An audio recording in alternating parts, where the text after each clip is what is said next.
ലൈവിലേക്ക് വീണ്ടും. കൊച്ചി കയർ ബോർഡ് ഓഫീസിൽ മാനസിക പീഡനം നേരിട്ടെന്ന പരാതി നൽകിയ ജോളി മരിച്ചു. തലയിലെ രക്തസ്രാവത്തെ തുടർന്ന് ചികിത്സയിലിരിക്കെയാണ് മരണം.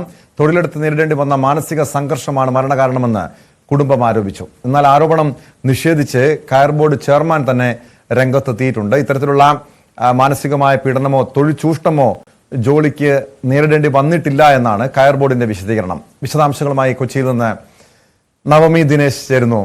നവമി, ഒരു സമാനതകളില്ലാത്ത ദുരിതം നേരിട്ട ഒരു വ്യക്തിയാണ് ഈ ജോളി. പ്രത്യേകിച്ച് അവർ ഒരു വിധവയായ സ്ത്രീയാണ്, ക്യാൻസർ അതിജീവതിയായിരുന്നു.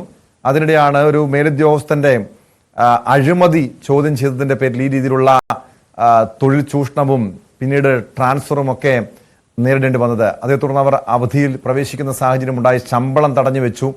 ഇങ്ങനെ ഗുരുതരമായിട്ടുള്ള ആരോപണം കയർ ബോർഡ് അധികൃതർ നേരിടുന്നുണ്ട്. അവർ ആരോപണം നിഷേധിക്കുമ്പോഴും അതൊക്കെ അങ്ങനെ ഒരു ആരോപണം ഇല്ല എന്ന് പറയുമ്പോഴും ജോളിയുടെ പരാതി ഈ കയർ ബോർഡ് അധികൃതർക്ക് മുകളിലുണ്ട്. എന്താണ് ഈ കേസിൽ സംഭവിച്ചത്? ഈ ജോളിയുടെ മരണവുമായി ബന്ധപ്പെട്ട് പുറത്തു വരുന്ന വിവരങ്ങൾ എന്തൊക്കെയാണ് നവമി?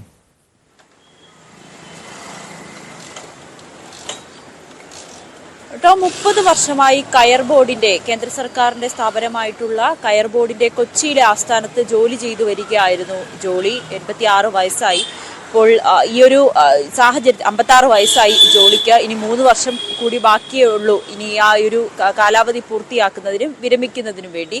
അതിനിടയിലാണ് ജോലിക്ക് വലിയ രീതിയിൽ മാനസിക സമ്മർദ്ദം ഉണ്ടായി എന്നുള്ളൊരു പരാതി കുടുംബം ആരോപിക്കുന്നത്. ഇതിന് തെളിവായി പ്രധാനമന്ത്രിക്ക് അടക്കം ജോളി നൽകിയ പരാതിയും കുടുംബം ഉയർത്തിക്കാട്ടുന്നുണ്ട്.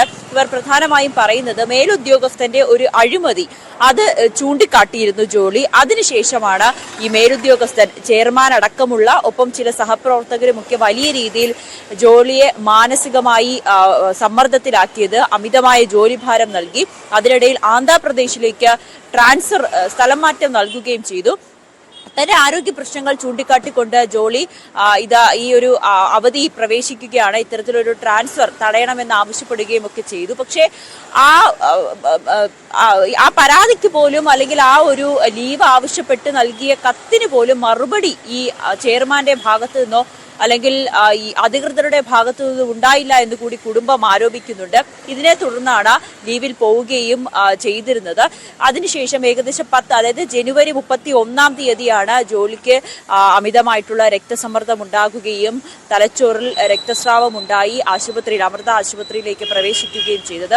10 ദിവസത്തോളമായി വെന്റിലേറ്ററിലായി കഴിഞ്ഞതിനൊടുവിലാണ് ഇന്ന് രാവിലെ ജോളി മരിക്കുകയും ചെയ്തത്. ഈ പ്രധാനമന്ത്രിക്ക് അടക്കം ജോളി നൽകിയ പരാതി അത് കുടുംബം മാധ്യമങ്ങൾക്ക് നൽകുകയും ചെയ്തിട്ടുണ്ട്. അങ്ങനെ വലിയ രീതിയിൽ മാനസിക സമ്മർദ്ദം ജോളിക്ക് ലഭിച്ചിരുന്നതായി കുടുംബം ആരോപിക്കുന്നുണ്ട്. പക്ഷെ ഇതെല്ലാം നിരസിച്ചുകൊണ്ട് കയർ ബോർഡിന്റെ ഒരു വിശദീകരണം എത്തിയിട്ടുണ്ട്. ചെയർമാൻ പറയുന്നത് പ്രകാരം ജോലിക്ക് ഇത്തരത്തിൽ മാനസിക സമ്മർദ്ദമൊന്നും സ്ഥാപനം നൽകിയിരുന്നില്ല. വർഷങ്ങളായി ഇവിടെ ജോലി ചെയ്തു വരുന്ന വ്യക്തിയാണ്.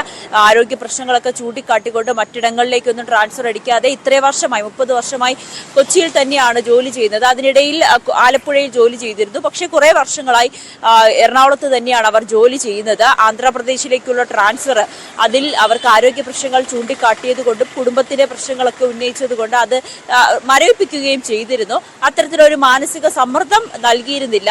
ശമ്പളം തടഞ്ഞു വെക്കുന്ന കാര്യങ്ങളൊന്നും തന്നെ കമ്പനിയുടെ ഭാഗത്തു നിന്നും ഉണ്ടായിട്ടില്ല എന്നാണ് ചെയർമാന്റെ വിശദീകരണം നൽകുന്നത്. പക്ഷെ അപ്പോഴും പിന്നെ എന്തിനാണ് ജോളി പ്രധാനമന്ത്രിക്കടക്കം പരാതി നൽകിയത് എന്നുള്ളൊരു കാര്യം ഇവിടെ ബാക്കിയാകുന്നുണ്ട്. അങ്ങനെ മാനസിക സമ്മർദ്ദമൊന്നും ഉണ്ടായിട്ടില്ലെങ്കിൽ പിന്നെ എന്തിനാണ് ജോളി പ്രധാനമന്ത്രിക്കടക്കം പരാതി നൽകുവാനായി തീരുമാനിച്ചത്, അല്ലെങ്കിൽ പരാതി നൽകിയത്, വീണ്ടും പരാതി നൽകാൻ മുന്നോട്ട് വന്നത്? ചോദ്യങ്ങൾ തന്നെ ഇത്തരം പല സംശയങ്ങളും ഉയർന്നു വരാം. കാരണം കയർ ബോർഡ് അധികൃതർ, ചെയർമാനും ഒക്കെ ഇത്തരം ന്യായീകരണവുമായി രംഗത്തെത്തുമ്പോഴും നേരത്തെ ജോളി അയച്ച, പ്രധാനമന്ത്രിക്ക് ഉൾപ്പെടെ അയച്ച പരാതി, അതേ തുടർന്ന് അവർക്ക് നേരിടേണ്ടി വന്ന തൊഴിൽ ചൂഷണമൊക്കെ ഇങ്ങനെ ഒരു തെളിവായി നിലനിൽക്കുന്നുമുണ്ട്. ഈ ഒരു വിഷയത്തിൽ ജോലിയുടെ കുടുംബത്തിന്റെ നിലപാട് എന്താണ്? നിയമപരമായി തന്നെ മുന്നോട്ട് പോവുകയാണോ?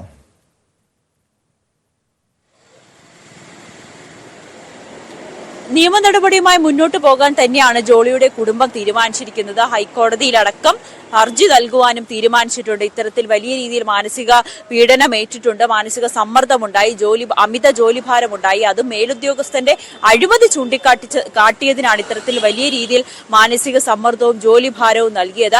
അതോടൊപ്പം തന്നെയാണ് ഇത്തരത്തിലുള്ള ഒരു പരാതി പ്രധാനമന്ത്രിക്ക് അടക്കം നൽകിയ പരാതികളൊക്കെ ചൂണ്ടിക്കാട്ടിക്കൊണ്ട് തന്നെയാണ് കുടുംബം ഈ ഒരു നിയമ നടപടിയുമായി മുന്നോട്ട് വന്നിരിക്കുന്നത്. പക്ഷേ നമുക്കറിയാം ടോം, ഇതിനു മുൻപ് ഈ എറണാകുളത്ത് തന്നെ ഒരു വിദ്യാർത്ഥി ഇവയിലെ സ്ഥാപനത്തിൽ ജോലി ചെയ്തിരുന്ന അന്ന സെബാസ്റ്റ്യൻ എന്നൊരു പെൺകുട്ടിയും ഇത്തരത്തിൽ മാനസിക സമ്മർദ്ദം കാരണം ആശുപത്രിയിൽ മരിക്കുന്ന ഒരു സാഹചര്യം ഉണ്ടായത്. ഹൃദയാഘാതം വന്ന് മരിക്കുന്ന സാഹചര്യം ഉണ്ടായി. അന്നുമൊക്കെ വലിയ രീതിയിൽ കമ്പനികളിലെ അമിതമായിട്ടുള്ള ജോലി ഭാരത്തെ കുറിച്ചൊക്കെ നമ്മൾ വലിയ രീതിയിൽ ചർച്ച ചെയ്തതായിരുന്നു. പക്ഷെ വീണ്ടും അത് തന്നെ ആവർത്തിക്കുന്നു. അന്നൊരു സ്വകാര്യ സ്ഥാപനത്തിനെതിരെ ആണെങ്കിൽ ഇന്നിപ്പോൾ ഒരു സർക്കാരിന്റെ സ്ഥാപനത്തിനെതിരെ അല്ലെങ്കിൽ ഒരു ചില വ്യക്തികളുടെ താല്പര്യത്തിനു വേണ്ടി ബലിയാടാകേണ്ടി വന്നത് ജോളിയെ പോലുള്ള പാവം സ്ത്രീകളാണ്. അതും ഇത്തരത്തിൽ ക്യാൻസർ അതിജീവിതയായിട്ടുള്ള ഒരു യുവതിയാണ്, വിധവയാണ്. അങ്ങനെ വലിയ രീതിയിൽ ജീവിതത്തിലൊക്കെ വലിയ രീതിയിൽ തിരിച്ചടികൾ കിട്ടിക്കൊണ്ട് മുന്നോട്ട് പോകുന്നതിനിടയിലാണ് ജോലി ചെയ്യുന്ന സ്ഥാപനത്തിൽ നിന്നും ജോളിക്ക് ഇത്രയും ദുരനുഭവം ഉണ്ടാക്കുകയും പിന്നീട് ജോലിയുടെ മരണത്തിലേക്ക് വരുന്ന സാഹചര്യം ഉണ്ടാകുകയും ചെയ്തിരിക്കുന്നത്.